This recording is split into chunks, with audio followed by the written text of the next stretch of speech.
sadar dan tidak sadar biasanya. Tapi intermezzo sedikit ya, mengajukan pertanyaan tentang apakah saya percaya hal mistis. Ini jawaban saya dua versi sebenarnya. Kalau secara agama, karena di ajaran agama saya ada, maksudnya ada makhluk halus ya, ada yang selain manusia dan hewan. Secara keyakinan saya percaya. Tapi kalau mau dari perspektif sains itu kan apa-apa harus materi ya. Materi dalam arti mesti yang bisa dilihat, disentuh. Itu. Kalau dari perspektif sains masih nggak percaya tuh. Nah, jadi sikap saya tergantung. Kalau saya lagi ditanya sebagai psikolog, saya ambilnya pendekatan ilmiah. Ya belum bisa dibuktikan. Tapi kalau sebagai individu, saya percaya sih. Ya karena di ajaran agama saya ada ya. Saya percaya walaupun saya nggak pernah punya pengalaman mistis.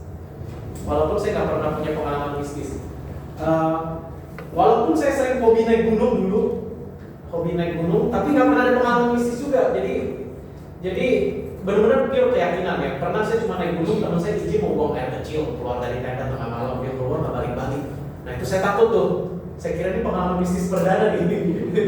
Apa dia buang air kecil kan ada disasarin setan keder gitu ya. Disasarin. Ternyata enggak, dia bilang dia iseng aja muter-muter malam-malam nyari angin. Jadi belum ada. Oke, kita lanjut ya.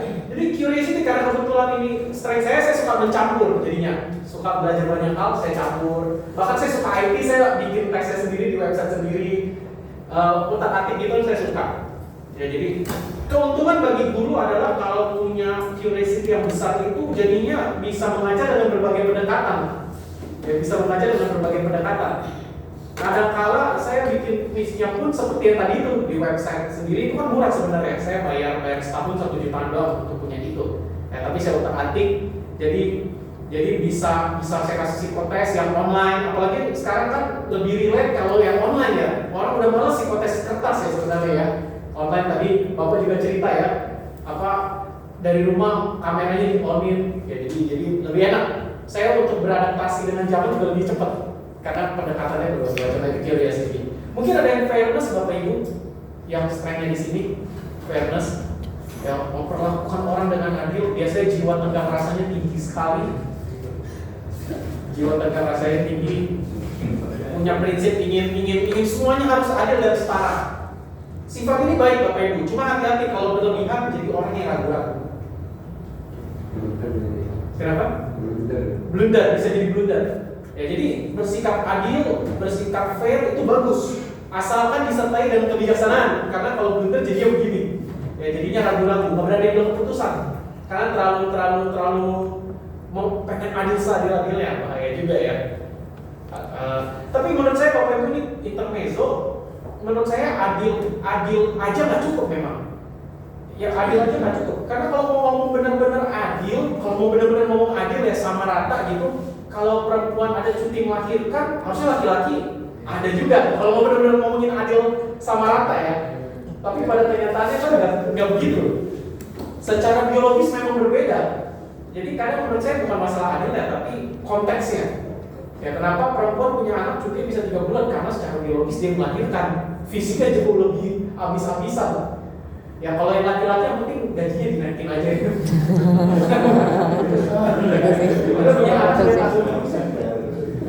Mungkin pesan ini harus disampaikan ke rektor nih. Ya, tapi kalau laki-laki secara biologis nggak ada secara biologis kan nggak menanggung yang seberat wanita. Makanya nggak ada cuti melahirkan 3 bulan seperti itu ya. Jadi menurut saya kadang adil itu kontekstual banget. Bukan harus sama persis, tapi sesuai dengan konteks biologisnya mungkin, konteks sosialnya mungkin, ya berbeda-beda. Lalu forgiveness ada mungkin Bapak Ibu yang unggul di forgiveness? Ada ya? Ibu, benar itu orang yang mudah memaafkan. Mudah memaafkan sulit melupakan ya? Harus satu paket benar. Harus satu paket. Ya punya kekuatan dalam memaafkan. Ya ini biasanya tipe-tipe orang yang apa ya? Kadang mungkin terlihat memendam tapi dengan cepat dilupain juga gitu. Yang memendam tapi dengan cepat dilupakan.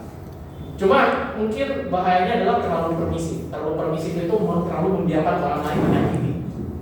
Ya terlalu membiarkan orang lain menyakiti. Sudah sering tersakiti.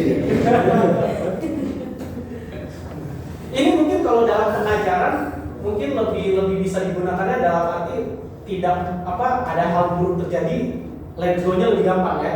Mungkin ada dari orang tua atau wali murid yang kadang kan dapat omongan gak enak ya. Itu lebih gampang untuk let go-nya. Ya untuk praktik seperti itu.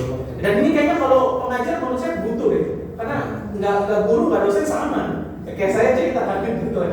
Bapak nggak pernah punya anak sih nggak tahu rasanya lah. Bukan masalah itu ya.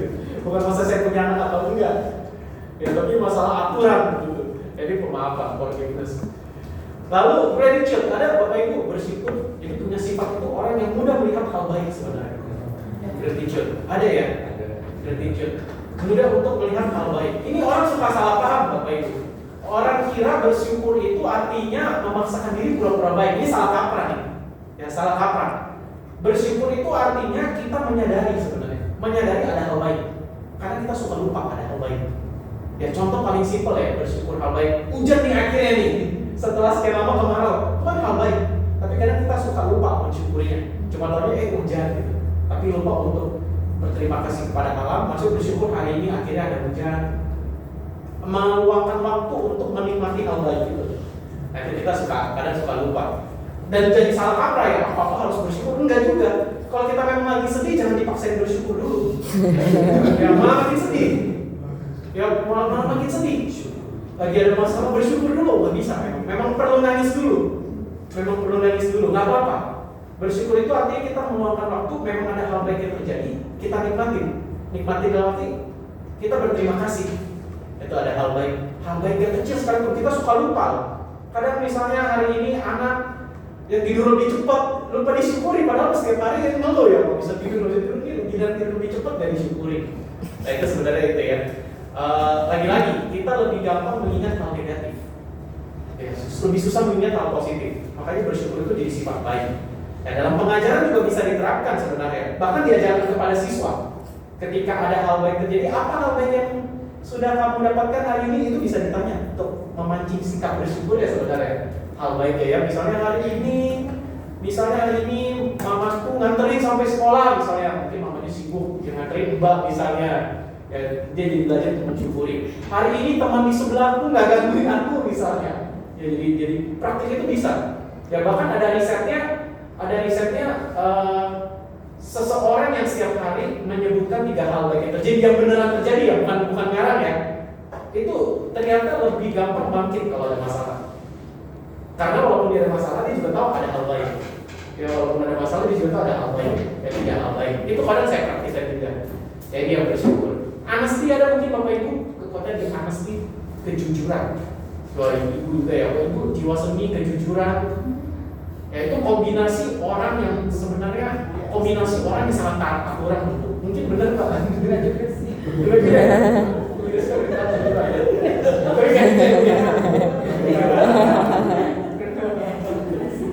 Ya honesty. Jadi ada orang yang depan dan belakang sama. Depan dan belakang sama. Mungkin ini kalau di pendidikan kan, maksudnya dibutuhkan tapi nggak dalam konteks kelas ya, itu sebuah sikap ya. Cuma mungkin honesty kelemahannya adalah Ibu kalau kebablasan jadi nggak peka sama si mama, terlalu jujur, belak-belakan. Ya terlalu jujur, belak-belakan. Mungkin jadinya nggak peka, mungkin bisa melukai orang. Ya kalau kebablasan. Ya, ini ada banyak Bapak Ibu, mungkin nanti bisa dilihat ya. Ini videonya bisa saya kirim juga kalau mau. Jadi bisa direnungi. Hope misalnya, humility, humor, mungkin Bapak ada humor ya? Humor. Itu dalam pengajaran bagus karena menimbulkan suasana santai. Ya, humor ya. Butuh. Ngajar apa Pak? Boleh tahu? Olahraga. Nah, olahraga mata pelajaran cuma paling santai. Jadi ada banyak ya. Ada love itu peduli.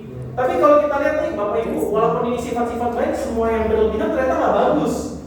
Ya jadi walaupun psikologi positif, kalau positif yang baik kan nggak bagus juga ternyata ya. Ya kayak honesty, nyakitin orang, hope, orang yang punya harapan baik, ternyata jadinya kalau berlebihan, kalau kebablasan nggak realistis. Orang yang rendah hati, kebablasan malah rendah diri. Rendah diri nggak pedean, minder. Dan rendah hati yang berlebihan kan kebablasan. Humor kebablasan, ya juga jadinya nggak belajar ya. Terus.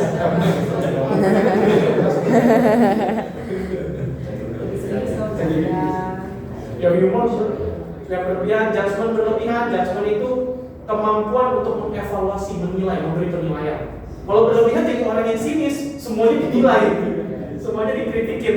Ya jadi gak bagus. Ya kindness, orang baik pun berlebihan gak bagus. Punya hati yang terlalu baik, gampang dimanfaatkan orang. Dia lupa sama diri dia sendiri.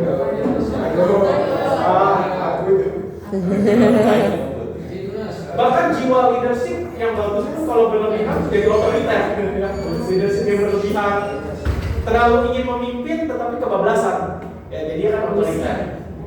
Ya love, terlalu cinta sama orang juga masalah kan, posesif. Posesif emosional jadinya ya. Suka belajar, nah ini strength saya juga, love of learning, suka belajar. Bedanya apa dengan curiosity? Kalau curiosity itu suka belajar hal baru. Kalau love of learning itu belajar di bidang dia tapi lebih dalam. Jadi yang satu vertikal, satu mendalam. Satu horizontal, satu mendalam. Ya. Terlalu berlebihan apa? Jadi menggurui, merasa paling pintar kan? Dia mendalam. Ya tapi bagus kalau di kelas Bapak Ibu kalau bisa dikembangkan ya. Ini bukan berarti nggak boleh ada. Karena kalau kurang jadinya nggak belajar. Ya love of learning pada siswa bisa ditumbuhkan gimana caranya tuh. Misalnya diajak untuk berpikir. Ya bisa diajak untuk berpikir. Kalau sejarah misalnya anak kelas 6 mungkin ya. Kalau kelas 1 kelas 2 mungkin belum bisa ya. Kelas 6 misalnya ditanya misalnya kalau bikin skenario apalagi sejarah misalnya. Kalau waktu itu Belanda nggak datang, kira-kira kita gimana ya sekarang? Mungkin seperti itu. Ya diajak untuk berpikir hal-hal baru ya. Ya. Kesabaran, kegigihan ini. Kegigihan kalau berlebihan keras kepala, bagus. Ngajarin siswa kegigihan bagus, growth mindset kan. Jadi kalau ada masalah bukan menyerah, tapi cari cara lain, growth mindset. Tapi kalau berlebihan ternyata jadi orang keras kepala. Ya kalau kita jalan ketemu tembok, kalau kita tabrak terus nggak akan jebol temboknya, kepala kita dia masih belok. Ternyata butuh belok juga. Ya perspektif, orang yang punya sudut pandang berbeda, kebablasan jadi sombong, arogan, merasa punya pandangan sendiri. Ya ini banyak Bapak Ibu. Bahkan orang yang terlalu disiplin pun kalau berlebihan juga nggak bagus. Self regulation itu kayaknya disiplin. Orang disiplin kalau berlebihan jadi kaku, terlalu banyak aturan, semuanya jadi aturan. Ya semuanya jadi aturan. Jadi ada banyak, nanti bisa dilihat Bapak dan Ibu. Ya. Nah mungkin kita diskusi dulu nih Bapak Ibu. Ya ini tadi sih saya hitung genap, masih genap nggak? Coba dua. Oh ganjil, berarti ada yang bertiga ya nanti ya. Berarti ada yang bertiga, mungkin Bapak Ibu udah tahu masing-masing strength-nya, masing-masing kekuatannya. Ya top 5-nya 5. Boleh nanti nggak ambil 3 aja dari 5 ini. Jadi 5 ini sebenarnya kita semua punya. Semua orang sebenarnya punya 24-nya. Cuma 5 ini yang paling sering digunakan, sifat yang paling sering kita gunakan. Dari 5 ini Bapak Ibu sekarang pilih 3 lagi aja yang paling Bapak Ibu nyaman. 3 sifat ini boleh nanti diskusi, mungkin berdua, ada yang bertiga. Gimana menerapkannya di kelas? Ya gimana menerapkan strength ini di kelas? Baik Bapak Ibu sebagai guru yang terapin atau ngajarin ke siswa strength ini bebas. Ya misalnya love of learning. Love of learning sebagai guru gimana terapinnya ya? Sebagai guru berarti harus belajar bidang ilmunya makin dalam. Gimana nih update dengan ilmu baru? Misalnya love of learning kan mendalam ya. Karena saya psikologi, saya punya hobi setiap malam saya baca buku psikologi. Saya bikin kebiasaan itu setiap malam biar ilmu psikologi saya semakin dalam. Curiosity-nya kadang saya baca buku yang lain. Ya meluas, mendalam, terapin ke diri sendiri. Ke mahasiswa gimana ya love of learning ya? Nah kalau ke mahasiswa biasanya saya suka kasih pertanyaan biar mereka mikir nyari tahu mendalam. Ya mendalam. Curiosity juga bisa, kalau curiosity hal yang horizontal, menyamping bidang yang lain. Nah itu gimana tuh Bapak Ibu menerapkan, boleh ke diri sendiri, boleh ke mahasiswa, karena nggak semua hal bisa diterapkan ke siswa. Kayak kesabaran, ya misalnya kesabaran sebagai guru gimana caranya biar bisa lebih sabar, yang menggunakan kesabaran itu sebagai strength. Ya boleh didiskusikan, mungkin waktunya sekitar 20 menit Bapak Ibu. Jadi masing-masing 3 strength, nanti bisa berdua bisa bertukar pikiran, berdiskusi. Nanti saya ingin tahu bagaimana implementasinya. Ya silakan Bapak dan Ibu. Ya boleh berdua.